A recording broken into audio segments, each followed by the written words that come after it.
Good morning, everyone. It's Hanifa Menon from hearthealthbrainhealth.com, encouraging healthy grieving and mindful actions.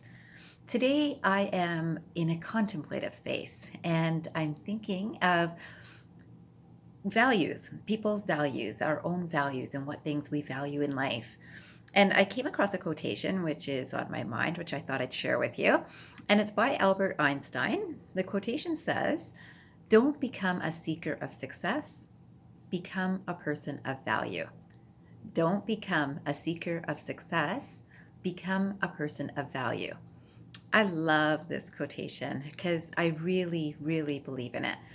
I can tell you, some of the people out there who will be watching this video actually know a little bit of my history. I thought I'd share a little bit with you.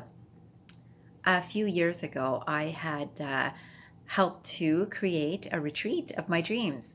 And this retreat was a beautiful home. It was a home that had 3 extra rooms that would be for guests. And it had 7 gardens. It had this beautiful large pool, had a hot tub, and it had a fantastic gazebo and the most beautiful waterfall I've ever seen on a home property. And it was a dream come true. I can tell you that I have always wanted to create something like this, and not necessarily make it, but literally create a space for people. So making it, meaning I did want to make a comfortable space, but wasn't really interested in building a home per se. I did want to create a space for people to be able to come to replenish and build themselves up when they weren't so well. So whether it was someone in chronic illness or whether it was a caregiver of someone in chronic illness, those were my people that I wanted to make sure I helped. And I can tell you, I recognize that's parts of my values is helping people get to a place of comfort and actually being there for them. So the intention for this retreat was to have retreats once a month on a weekend and to have 3 of those weekends in the year to be free retreats for people to be able to come over to sleep in their own bedroom, to eat foods that I would prepare, and to have meditative experiences and to really replenish. So luckily was able to have one free retreat, and it was one of the most beautiful experiences of my life. So absolutely loved that experience. And today when I start thinking about my values, I was thinking that I value simplicity, honesty, and playfulness. Those are the 3 things that really come up in my mind regularly. And it's interesting, my playfulness probably comes through my humor most of the time because I find most things pretty funny if I can look at them from particular angles. So this is nice. I love that. And you would think that how is this place simple? It certainly wasn't simple to get to this dream. It did come together in ways I have no idea that happened. I do feel that there was some spiritual connection with that.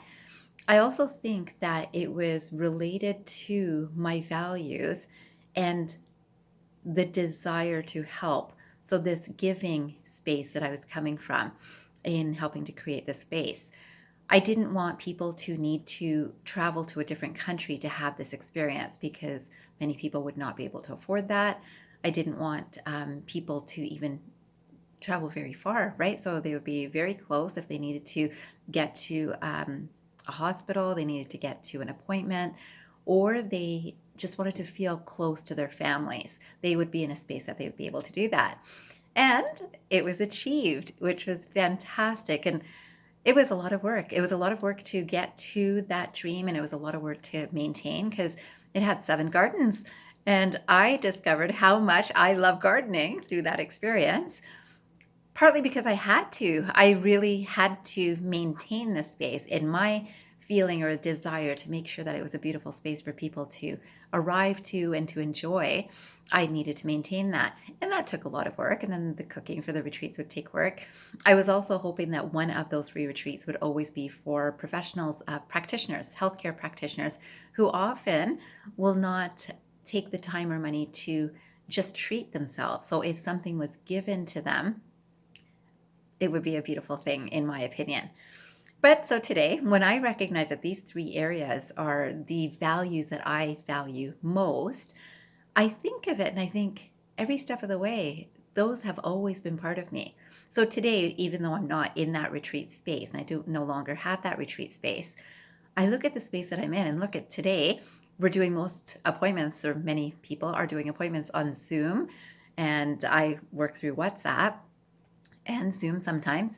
But I have to tell you that that core sense of me, of that desire for playfulness, honesty, and simplicity is all there. It's all there. I have always had that as part of me. And I recognize that I really like that. I really enjoy knowing that that's what I value the most, and it comes through in everything that I choose to do. So today, I would love for you to sit down for 5 minutes after this video and see, what do you value? Are there 2 or 3 things that you know are your core values? And then, do your desires match your values? So if you have a desire for creating something, is it matching your values? Or are you a little bit not aligned with the values that are at your core? Because if you are, there will be a little bit of what's called cognitive dissonance. And make sure that you check out, I've got a video on cognitive dissonance in my YouTube page, so you can check for that and see what that means. I would encourage that we stay away from cognitive dissonance and that we embrace our true core values. I wanted to finish with this other quotation that was by the Dalai Lama. And this quotation says, "Open your arms to change, but don't let go of your values." And I so believe that's the truth.